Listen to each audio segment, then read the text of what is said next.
अस्सलाम वालेकुम दोस्तों, उम्मीद करते हैं कि आप सब लोग खैरियत से होंगे और खुशहाल ज़िंदगी गुजार रहे होंगे अल्लाह ताला की रहमत के साए में। सबसे पहले हम आप लोगों को खुशामदीद करते हैं आपके अपने चैनल देसी डॉक्टर में, जिसमें हम आप लोगों के लिए लेकर आते हैं बहुत ही कमाल के देसी नुस्खा, खूबसूरती के लिए ब्यूटी टिप्स और घरेलू टोटके। तो आप हमारे चैनल को लाजमी तौर पर सब्सक्राइब कीजिएगा। सब्सक्राइब करने के बाद आपने सिर्फ ये करना है कि साथ में बेल वाले आइकन को दबा देना है। उससे ये होगा कि आपको हमारी हर नई आने वाली वीडियो की नोटिफिकेशन सबसे पहले मिलती रहेगी। एक मरतबा फिर आपकी खिदमत में हाजिर हुए हैं बहुत ही कमाल की जानकारी लेकर। आज इस वीडियो में हम आपको बताने जा रहे हैं कि इफ्तारी के वक्त अगर आप लीमू का ड्रिंक इस्तेमाल करते हैं तो आपके लिए कितना ज्यादा फायदेमंद हो सकता है और आपको बहुत ज्यादा फायदा दे सकता है। ये लीमू के तबीब फायदे बेशुमार है, इसमें विटामिन सी का खजाना पोशीदा है। हम आपको एक वीडियो में पहले ही बता चुके कि लीमू की इंसानी सेहत के लिए क्या फायदेमंद है, लेकिन आज की इस वीडियो में हम आपको बताएंगे कि अगर आप रमजान में इफ्तारी के वक्त लीमू का इस्तेमाल करते हैं तो आपको कितना फायदा होता है। रमजान में इफ्तारी के वक्त लीमू की स्कंजवीन पीने से मैदा की तलखी, पसीना की कसरत और नकाहत जैसे मसाइल पैदा नहीं होते हैं। पहला घूंट ही इंसान के जिस्म में सुकून की लहर दौड़ा देता है। इस रमजान में लीमू का इस्तेमाल ज्यादा करें क्योंकि ये अंदर से आपको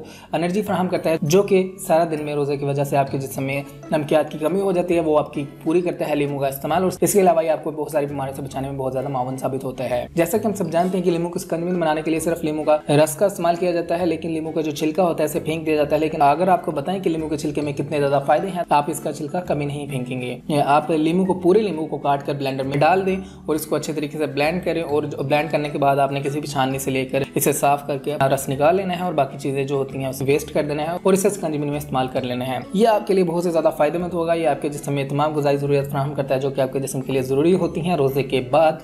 तो आप इस चीज़ का इस्तेमाल कर सकते हैं और लाजमी याद रखें कि लीमू आपकी सेहत के लिए बहुत ज़्यादा जरूरी है। इसके अलावा ये आपकी जिल्द को अंदर से एक्टिव करने का, आपकी जिल्द के डेड सेल को एक्टिव करने का काम करता है, आपकी जिल्द की रंगत को निखारता है। तो इस तरह लीमू के रस का इस्तेमाल भी कर सकते हैं, लीमू को अपनी स्किन पर भी लगा सकते हैं। तो ये आपके लिए बहुत ही ज़्यादा फायदेमंद हो सकता है अफ्तारी में। तो अफ्तारी के वक्त लाजमी तौर पर लीमू के स्कंजवीन का इस्तेमाल करें, आपके लिए बहुत ही ज़्यादा फायदेमंद हो सकती है। तो दोस्तों, अगर आप चाहते हैं आपको ऐसी मदद हेल्थ टिप्स वाली वीडियोस मिलती रहें तो आप हमारे चैनल को सब्सक्राइब कीजिएगा, हमारी वीडियोस को लाइक किया करें, अपने दोस्तों फैमिली के साथ लाजमी शेयर किया करें ताकि वो भी इससे फायदा उठा सकें। अगली वीडियो तक के लिए रखिएगा अपना ख्याल, हमें दीजिएगा इजाजत। मिलते हैं अगली वीडियो में, तब तक के लिए अल्लाह हाफिज।